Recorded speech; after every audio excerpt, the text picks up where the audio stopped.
Une fois que vous avez construit votre formulaire, et pour cela je vous invite à visionner la vidéo précédente, vous souhaitez le transformer en questionnaire, à savoir donc affecter à chacune des questions un certain nombre de points, et vous voulez que ça s'auto-corrige au fur et à mesure que les élèves répondent. Donc pour cela, vous devez convertir ce formulaire en questionnaire. Vous allez donc aller dans les paramètres, dans le questionnaire, et vous allez cocher ici convertir en questionnaire. Nous reviendrons sur le paramétrage de tout ça par la suite. À ce moment-là, lorsque vous rentrez dans une des questions, vous avez en bas l'option corriger, ce qui vous permet de signifier la bonne réponse à la question.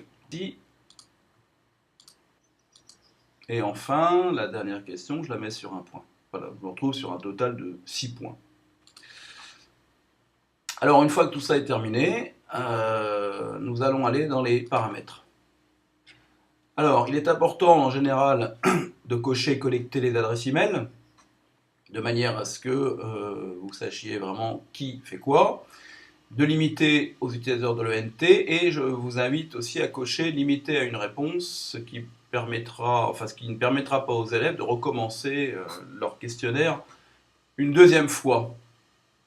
Ensuite, dans présentation, vous avez la possibilité que les élèves voient la barre de progression, qu'ils sachent un petit peu où ils en sont, et de trier les questions en mode aléatoire. Si les questions sont indépendantes les unes des autres, ça c'est très pratique. Ça, évidemment, a pour but de faire en sorte que les élèves ne puissent pas facilement communiquer entre eux, puisqu'ils n'auront pas à traiter les questions dans le même ordre. Et enfin, ici, dans le questionnaire, très important, une fois que l'élève a terminé, voulez-vous qu'il reçoive sa note par mail immédiatement? Si oui, vous cochez immédiatement, sinon c'est vous qui aurez la main et vous déciderez quand vous lui communiquerez sa note en cochant ici plus tard. Et lorsque l'élève aura un retour, que voulez-vous qu'il apparaisse? Uniquement sa note, donc le nombre de points, ou également l'ensemble de ses bonnes réponses, l'ensemble de ses réponses incorrectes. Voilà. Donc en général, je coche tout pour qu'il ait, par souci de transparence, et puis qu'il ait une vision globale de tout ça. Voilà, donc j'enregistre. Il ne reste plus qu'à l'envoyer aux élèves. Donc en cliquant ici sur envoyer, moi ce que je préconise, c'est qu'on aille chercher ici le lien de ce questionnaire, on le copie, et ensuite vous pouvez l'envoyer à vos élèves en passant par une de vos classrooms, ou alors directement par mail.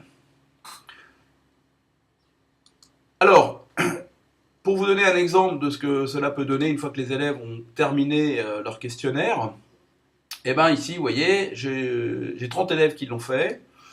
Et donc je peux avoir un bilan individuel, donc voir chacun de mes élèves, la note qu'il a pu avoir, 15 sur 25, et je vois également donc les bonnes et les mauvaises réponses de cet élève. Alors, donc toute la liste des élèves ayant participé est ici. On peut les faire défiler un par un et donc regarder un petit peu les résultats des uns et des autres. Vous avez également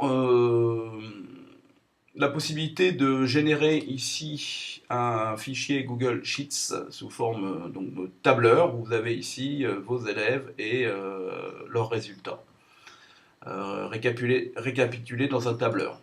Lorsque vous avez pris en compte tout ça, vous pouvez donc publier les scores, c'est-à-dire faire en sorte que les élèves reçoivent leurs notes en cliquant ici. Et si vous voulez que tous les élèves reçoivent en même temps, vous cochez ici tous les participants.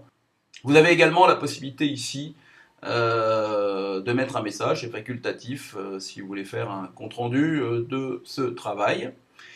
Et ensuite, vous n'avez plus qu'à cliquer sur envoyer les emails et publier les scores. Merci.